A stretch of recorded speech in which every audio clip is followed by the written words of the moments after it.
Hey guys, this is Mike, and you're listening to Feeling Twisty. I'm really glad you're here.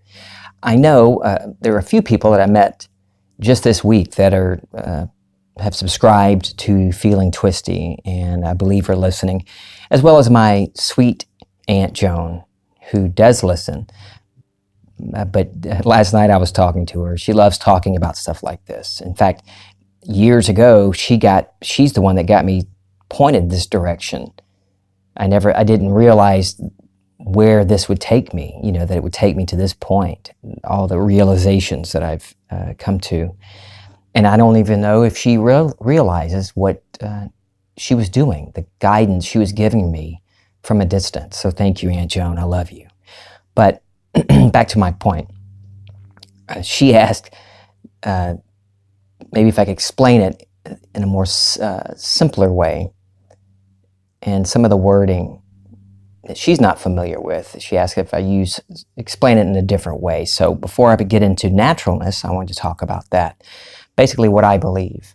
And without getting into the terminology that I use a lot, that all of us that study Neville Goddard or even other teachers we use, without using all that, I'm just going to talk about my understanding of it, my experience with what Neville says, that imagining creates reality. What you're imagining about yourself, who you imagine yourself to be, or maybe I should say, who you assume yourself to be, your concept of self. You're maybe 80-year-old woman, widowed. You have a couple of homes across the country. All of these things define you, maybe, or maybe you're young. Maybe I'm talking to you and you're a 25-year-old manager of a local business or something. But you have all these things that identify you, that you see yourself as. I'm a father, husband.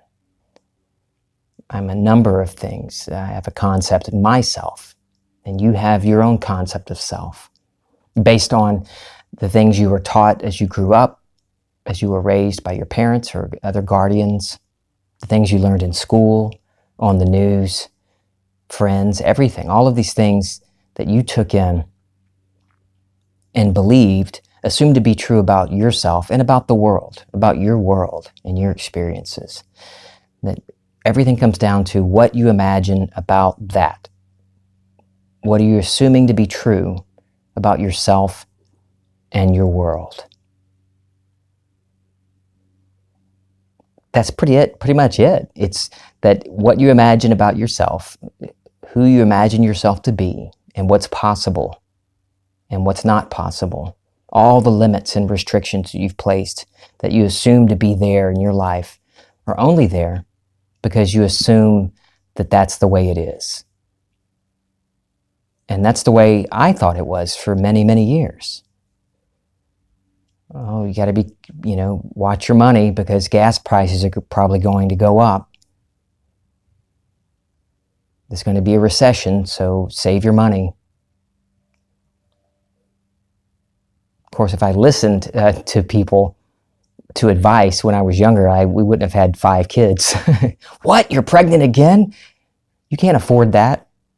Of course, we went ahead and had the kids, but I was dwelling and living in a state of lack. I believed lack was something tangible in my life, and that's what we experienced. That's what I experienced in my life. Even after I was healed, the healing came after that assumption, that little brief conversation I had with myself, and that assumption of the feeling that I'm healed. I didn't imagine a scene where I was running and jumping, doing cartwheels. It was just a quick little, the scene doesn't even matter what I did. It was the assumption. Just that inside feeling, that knowing, assuming that it's done. I'm healed. It's done. I didn't worry about how. I didn't immediately start looking up new doctors.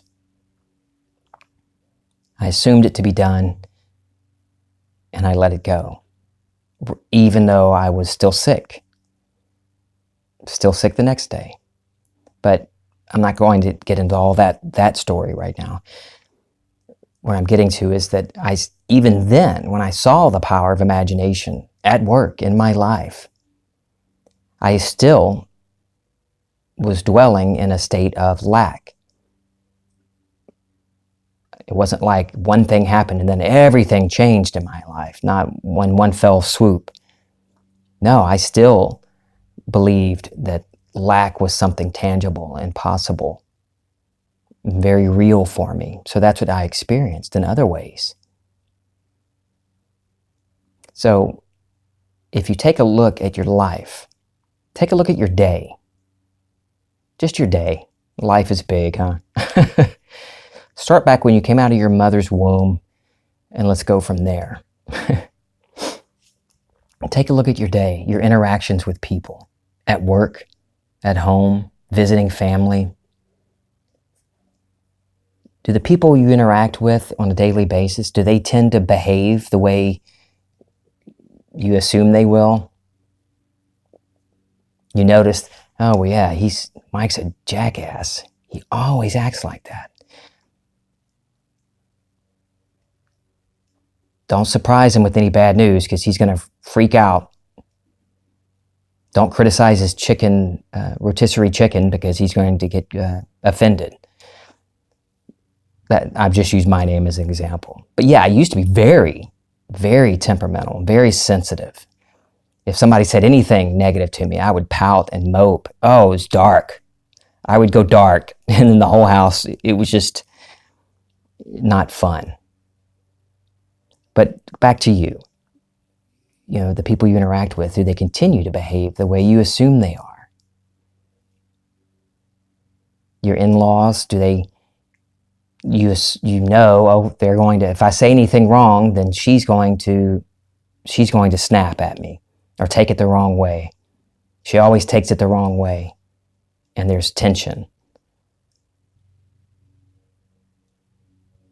I can't eat that piece of cake because I'll get fat. I'm still fat. Look how fat I am. I look at food and I get fat. Now that I'm thinking about food, Mike just mentioned it, now I'm thinking about a yummy, juicy hamburger, and I'm going to get fatter. It's what you assume to be true is what you experience. So take a look at your day. In these interactions, people always tend to act the way you assume they will be, the way they always have. Oh, they've always done that. And so you go into the situation already knowing how people are going to behave. And you hear people, say, oh, well, something happens, in the family. Oh, I knew that was going to happen. My intuition was telling me, like my son getting in the motorcycle accident. I could have said that. Oh, I knew it. God was trying to tell me that he was going to get in an awful motorcycle crash. I knew it was going to be awful. God was trying to tell me beforehand. No, I was imagining something awful was going to happen. And that's exactly what happened. There's no God outside of me. No God to blame. And there's no reason to blame myself for not listening to God's voice, That's what I grew up with. Oh, I wasn't listening to the Holy Spirit. The Holy Spirit was trying to guide me to tell Caleb not to buy the motorcycle because I've seen all these awful things that are going to happen to him. No, I was creating the entire situation because that's what I was imagining. Don't tell Caleb that. He'll blame me. From the seemingly mundane things in your life to the momentous occasions in your life, everything comes down to what you're imagining possible for you in your world. If you're one of those people that thinks everything really just goes their way, you might be able to think of someone like that. That's like, man, they really seem like everything, all the chips, I don't even know the expression with the chips, all the cards. I don't know that expression either. I'm totally blank on expressions. Everything goes their way is what I'm trying to say. People like that. And then there's people, man, you just can't catch a break. Well, if you catch yourself thinking that about somebody, man, they're always just getting the short end of the stick. Stop what you're imagining about them right then and imagine them thriving. Instead of finishing that thought about them always having it bad, change it right then and imagine seeing them smiling and happy. Imagine complimenting them on how well they're doing. That right there changes it. You're changing the future. So what you assume to be true, if you believe because you're older, getting up in age, your mind is going, and you keep telling yourself and everybody you talk to, I'm regressing. I used to be so quick, now I'm regressing. That is what you will experience. Stop saying you're regressing. Stop believing that. Because what you're saying coming out of your mouth, your words, are just confirming what you're already experiencing inside you. I know I see debates. I don't really see it anymore. But I used to see, online saying it's the words that come out of your mouth that matter. And then others say, no, it's the feelings that you're feeling in your body that matter. It's the thoughts that matter, not either one of those. But for me, God is one. There is no separation. My words are not separate from my feelings and thoughts. Yeah, I can say poop, or the more vulgar term, and no, I'm not about to manifest a pile of poop on my desk here. Because the feelings attached to it, the meaning that I'm giving it, is not the same. So your words and your feelings and your thoughts, all of these go in together. It's the meaning you give life, the meaning you give every day when you wake up and every evening when you fall asleep. It's the meaning you give everything that matters. So I think I won't keep going with that. I may do another episode where I'm just talking as plainly as possible. I hope that worked for you, Aunt Joan. I love you so much. You're a guiding light for me. So back to naturalness is what I wanted to talk about today. Yesterday, in the last episode, specifically general, I talked about whether it's better to be specific or general when you're manifesting, when you're creating the life you want. And my answer is yes. In my experience, you can be very specific. And in my experience, you can be very general. Maybe there's a specific job you want, a very specific promotion you want. Then sure, be specific. But if that job to you is what you see as the only way for you to be financially free, to have more money, to have more wealth, then maybe drop the specifics and go to the general. That general feeling of abundance, of wealth, financial freedom, and see where your imagination takes you. You might be led, like Neville says, across a bridge of incident, through circumstances and events in your life that takes you to some wonderful new experience. It may not even be a job. Who says you have to work 40 hours a week or 60 hours a week or 80 to be successful? That's no fun. Unless you love doing that. I don't.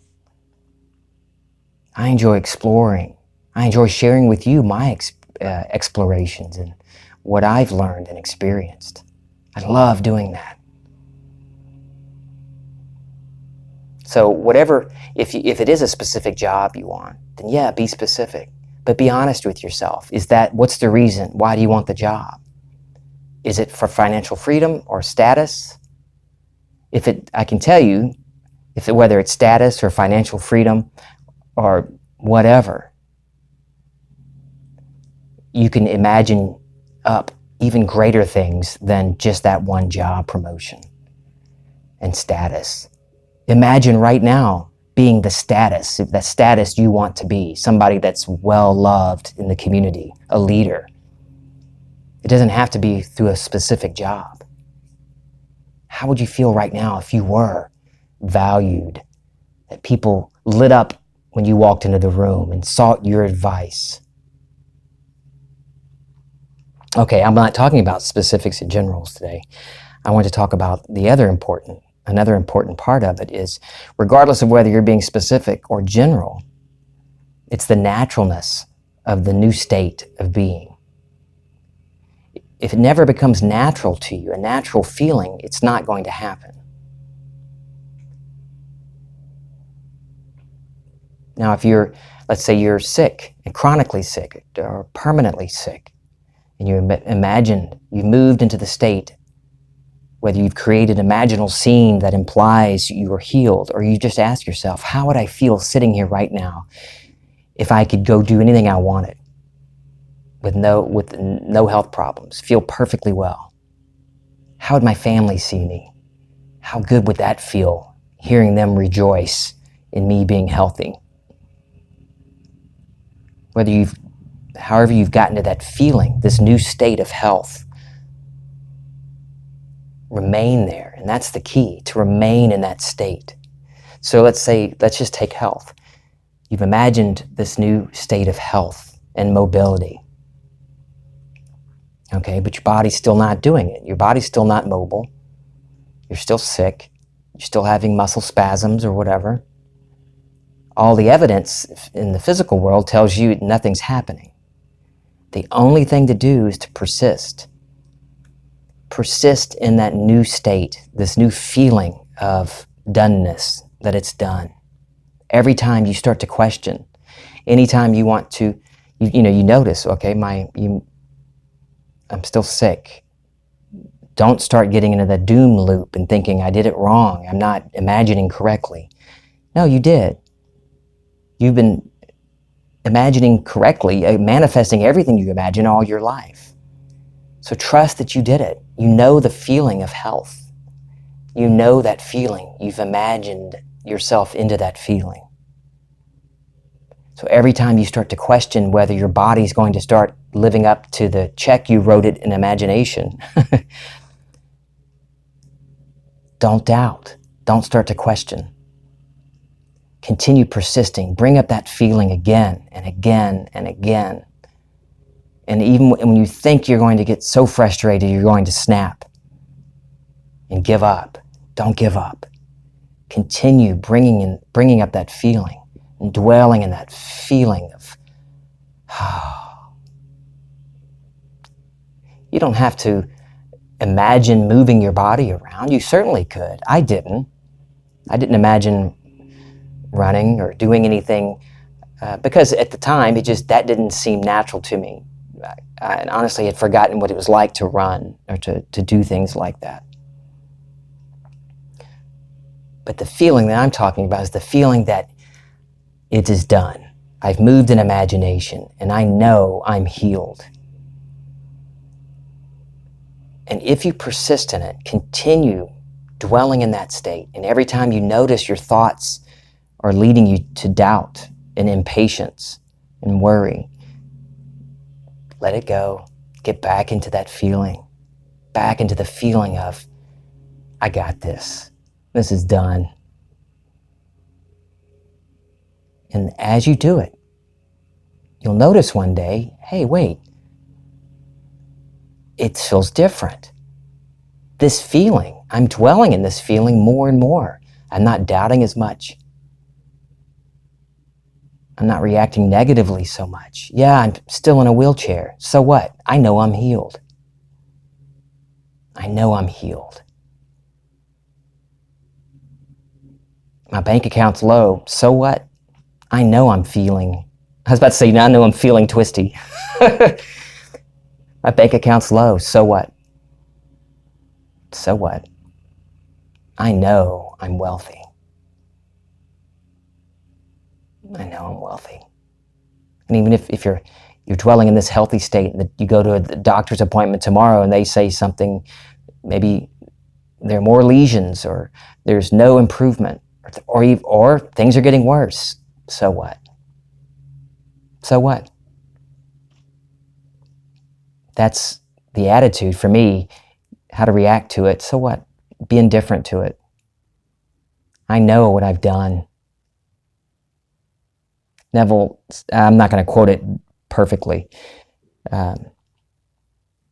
but man's faith in God is directly linked, or is his confidence in himself. I know I botched the quote up, but as confident as you are, that peculiar certainty in the power of your imagination is as strong as your faith in God is, because God is you.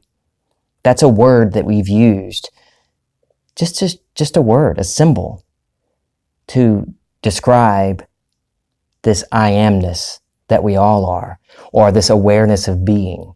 Someday there will be people around that they'll come up with new words instead of God or I am or awareness. These are all just symbols, just ways we use in our language to try to decipher and try to explain what's going on.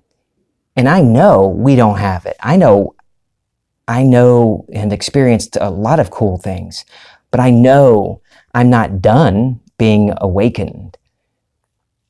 I'm still here. I'm still in this, 5'6", 135-pound, gorgeous hunk of muscle. I'm still me. I'm still right here, Mike Brignac, on this wonderful adventure with you. All of us playing our parts as God imagining.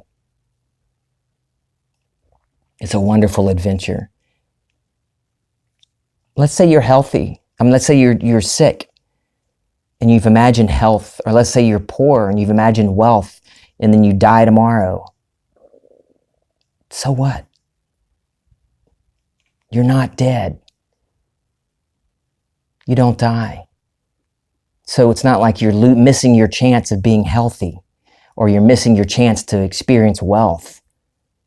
No, you've shed this particular body in this particular time, but you're not dead.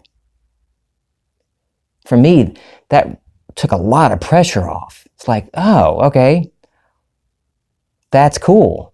So instead of, how would you behave if you knew you're going to die at the end of the week? How would you behave if you knew you never died, if you're going to live forever? That's more fun, isn't it? So when this feeling, you're continuing, I need to get back to my point, you're persisting in this feeling of the wish fulfilled, whatever it is, love, health, wealth, whatever, doesn't matter what you want, no matter how absurd someone may tell you it is. Don't discuss it with anybody. They're only going to reflect your doubts and worries. So you don't need to discuss it with anybody. Who do you need to confer with? Who do you need to ask for advice or see if they think it's a good idea? Forget that. What do you want? Health, wealth, love? Whatever you want. Persist in the feeling that I've got it. I am that now. And not dwelling in this pattern of it's coming. One day it's going to come. I'm going to keep doing this so it comes one day. No, inhabit that feeling right now that it's yours. And regardless of whether your body's still not responding, it doesn't seem like it's responding, continue to dwell on that feeling, that peculiar certainty that it's done. And then you'll notice the naturalness of this new state of health and wealth. Your reactions are different. The way you think is different. Your relationship to everything changes, and the way people see you change. All right. I think that's good for today. I love you guys. Shoot me some emails. Give me some stories, something to share, or your questions, or a topic you want me to talk about. Let's have some interaction, folks. Some of you have. I really appreciate the encouraging emails and the stories and the questions. Send some more. I love to hear about. And tell me where you're from. I love hearing about other parts of the world. All right. Oh, my email address, feelingtwisty@gmail.com. I love you guys. This is Feeling Twisty.